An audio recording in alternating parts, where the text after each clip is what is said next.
So what if your project is worth $1 billion? Kids don't owe you anything. They can scatter their toys wherever they want.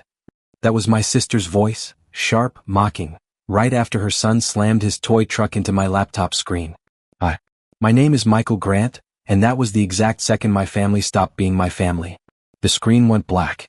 A thin crack ran through it like a fault line. My work, 3 years of nights, contracts, code, investor decks, gone in one careless smash. I stared at the broken laptop, still open on the dining table. My parents didn't even look at it. You shouldn't have left it where a child could reach, my father said calmly. My mother nodded. You know how kids are. My sister smirked. Don't be dramatic, Mike. You can just buy another one. Buy another one. That laptop held the only local build of a prototype investors were flying in to see on Monday. No cloud backup. No second copy. I had been careful everywhere else except here. At home. With them. I stood up slowly. My hands were shaking, but my voice wasn't. You know that laptop was my work. My sister shrugged. Work is work. Family comes first. That's when I walked into the garage. Not angry. Not shouting. Focused. I picked up a hammer from the tool bench and felt its weight settle into my palm. Solid. Certain. Behind me, I heard my mother laugh nervously. Michael, what are you doing?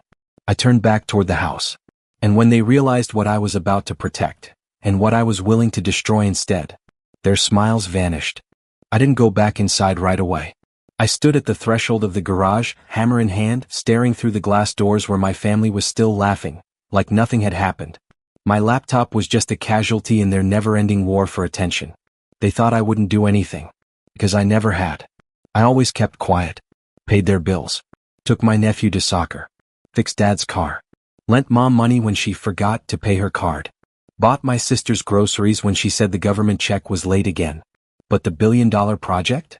That was mine. The one thing I'd never let them touch. Until today. I stepped inside. Walked right past them. And with zero hesitation, smashed the already broken laptop into pieces on the dining table. The sound was volcanic.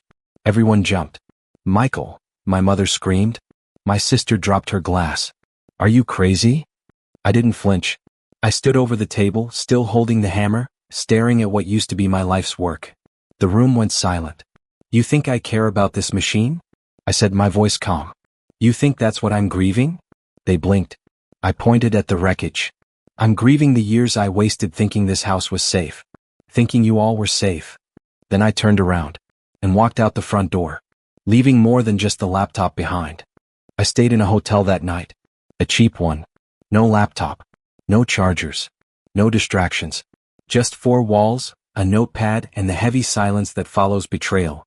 I wasn't mourning the lost work anymore. I was mourning me. The version of Michael who tolerated it all. That version died with the laptop. The next morning, I filed my resignation from the shared family phone plan. Cut off the streaming services they were using under my name. Canceled the auto debit for my sister's rent. But that was just cleanup. The real move? I activated something I never thought I'd use, Project Raft. It was a fail-safe, something I'd built years ago when I first started pitching to investors. A private cloud mirror that synced silently with my development drive anytime I connected to certain networks. I never told anyone about it. Not even my co-founder. That morning I accessed it through a public library computer, heartbeat pounding. And when I logged in, everything was there. Every file. Every line of code. Even the pitch deck. I sat back, exhaled, and smiled for the first time in 24 hours. I didn't need my family's apologies. I needed a clean stage. And as I opened my inbox and saw the calendar invite from Venture Line Capital, Monday meeting confirmed, I realized something. The universe hadn't taken anything from me. It had stripped away what I didn't need, right before the spotlight hit. And now, I was going to walk on stage alone. Sunday morning, I walked into the investor pitch with nothing but a flash drive, confidence, and a clean slate. No distractions. No background noise. Just me and the thing I'd built with blood. The room was filled with suits and silence. I recognized 3 of them from LinkedIn. 2 had already passed on my pitch 6 months ago. But now, they were all leaning forward. The moment I started speaking, everything clicked. The prototype demo worked flawlessly. The financials hit hard. By the time I laid out the 10-year roadmap, I could see the expressions shift, respect, maybe even awe. After the Q&A, one of the senior partners leaned back, arms folded. Why'd your last pitch go quiet, Michael? We thought you ghosted us. I met his gaze. Family got in the way. I've since made adjustments. He nodded once, then smiled. Let's talk numbers. By that afternoon I had a signed term sheet. $14 million seed round. No family. No noise. No mess. I left the meeting and sat in my car for 10 minutes. Not crying. Just breathing. Remembering that silence can be powerful when it's finally yours. But my next move wasn't about business. It was personal. I still had keys to my sister's apartment. She never changed the locks even after all this. And inside her apartment? A lot of things she'd forgotten I'd bought.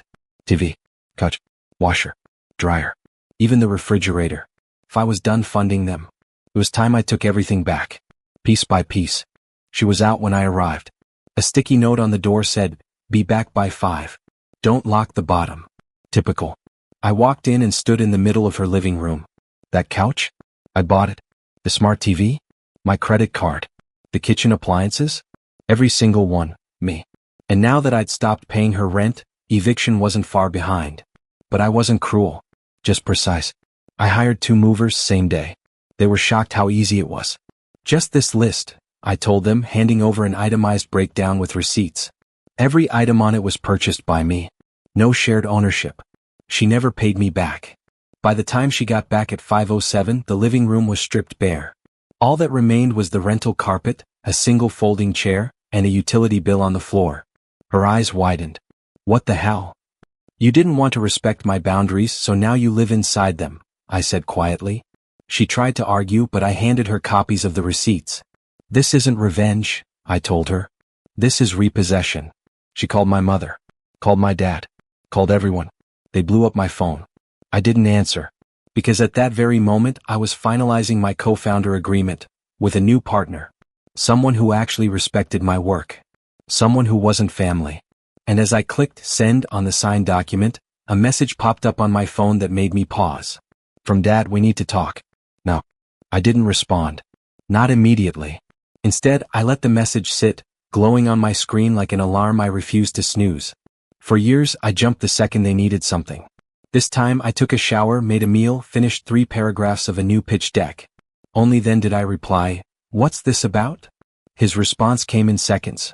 "Your sister's being evicted. And your mother is having a breakdown. Fix it." No hello. No acknowledgement of the chaos they caused. Just orders. I texted back, "They're grown adults. Let them solve grown problems." 10 minutes later, my doorbell rang. It was Dad. His tie was loose, his eyes puffy like he hadn't slept. He didn't look angry. He looked scared. "Michael," he said, voice low, "your mom fainted at work. Hospital said stress." I didn't say anything. "She's not eating. Not sleeping. She's blaming herself for everything." "She should," I replied. "For once, she should." He sat down on the bench outside my apartment door, holding his head in his hands. "You can't leave us like this."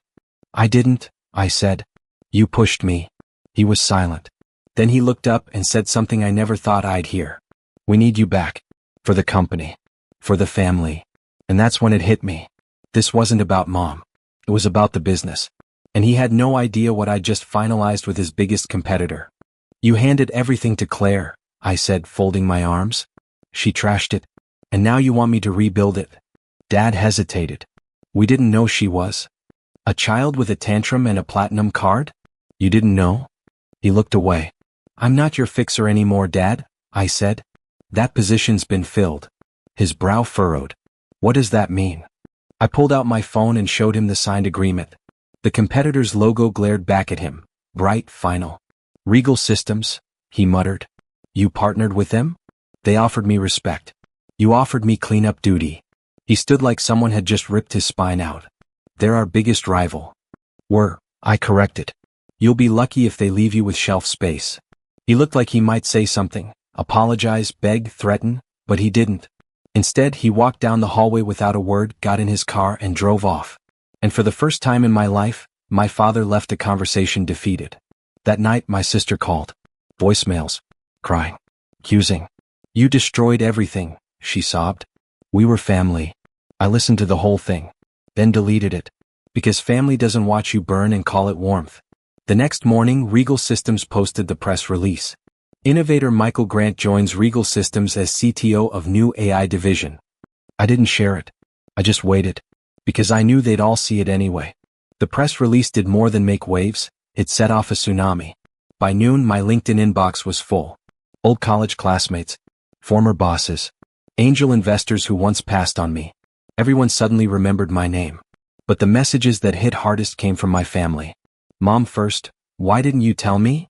Then Claire, you humiliated us. Publicly.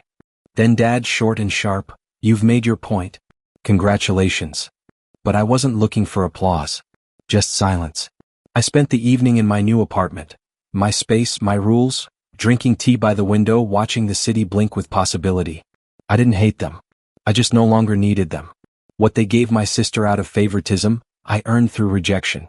What they mocked as overreacting, I turned into power. What they thought was weakness, was just me getting quiet enough to hear my own voice again. Weeks later, I got one final email. It was from the board of my father's company. They were voting him out as CEO. I didn't reply, but I read it twice. Because sometimes the loudest revenge is no revenge at all, just success that doesn't wait for permission.